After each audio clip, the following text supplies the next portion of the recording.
अस्सलाम वालेकुम।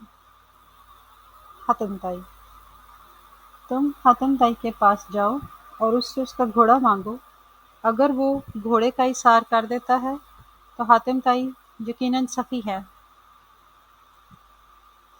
प्यारे बच्चों, यमन में एक कबीला आबाद था जिसका सरदार हातिम ताई था।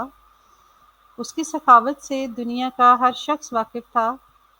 आज हम आपको हातिम ताई की सखावत का एक किस्सा बताते हैं। कहते हैं कि रोम के बादशाह के दरबार में एक दिन हातिम ताई की सखावत का तज़किरा हुआ। एक शख्स ने बताया कि हातिम ताई के पास उम्दा नस्ल का एक घोड़ा है। वो खूबसूरत इतना है कि जो भी देखता है उसकी तारीफ किए बगैर नहीं रहता। हातिम ताई की तारीफ सुनकर बादशाह ने कहा, जब तक किसी आदमी को आजमाया न जाए उस वक्त तक उसके बारे में कोई राय कायम करना अक्ल के खिलाफ है।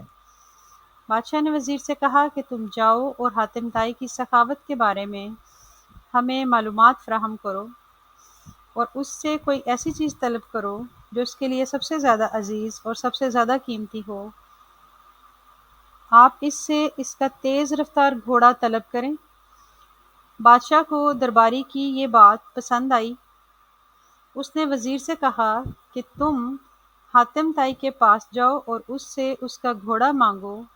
अगर वो घोड़े का इशार कर देता है तो हातिम ताई यकीनन सखी है। वजीर और बादशाह के दरबारी सफ़र तय करते हुए रात के वक्त हातिम ताई के घर पहुंचे। जिस वक्त ये लोग वहां पहुंचे, मूसलाधार बारिश हो रही थी।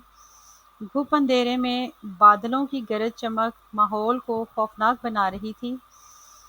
ऐसे ख़राब मौसम में घर से निकलना और मेहमानों के खाने का इंतज़ाम करना बड़ा मुश्किल काम था।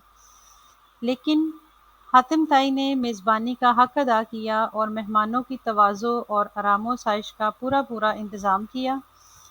दस्तरखान पर लजीज भुना हुआ गोश्त खाकर मेहमान खुश हो गए और सफ़र की थकान उतारने के लिए आराम से गहरी नींद सो गए। सुबह के वक्त बारिश थम चुकी थी और फिज़ा साफ हो गई थी। दरख्त धुले हुए और ठंडी हवा चल रही थी। नाश्ते के दौरान वज़ीर ने मेहमान नवाजी का शुक्रिया अदा किया और कहा कि हमारे बादशाह के सामने आपके घोड़े की बहुत तारीफ की गई है। बादशाह चाहता है कि आप अपना घोड़ा उनकी खिदमत में नज़र कर दें।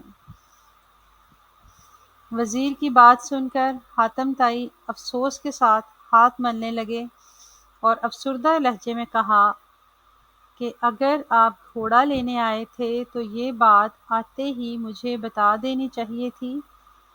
लेकिन अब मैं मजबूर हूँ, इसलिए कि मेरा प्यारा घोड़ा इस दुनिया में नहीं है। पूरी रात तूफ़ानी बारिश बरसती रही। मेरे लिए मुमकिन नहीं था कि इतने सारे लोगों के खाने का इंतज़ाम कर सकूं। ये भी मुमकिन न था कि गाँव से ज़ियाफ़त के लिए कोई जानवर मंगवा सकता। लिहाजा मैंने घोड़े को ही ज़िबा कर दिया और उसका भुना हुआ गोश्त दस्तरखान की ज़ीनत बन गया। वज़ीर हातिम ताई की ये बात सुनकर हैरान रह गया। बादशाह को जब ये सारा वाक़या सुनाया गया तो बादशाह ने भी हातिम ताई की सखावत की तारीफ़ की। अल्लाह हाफ़िज़।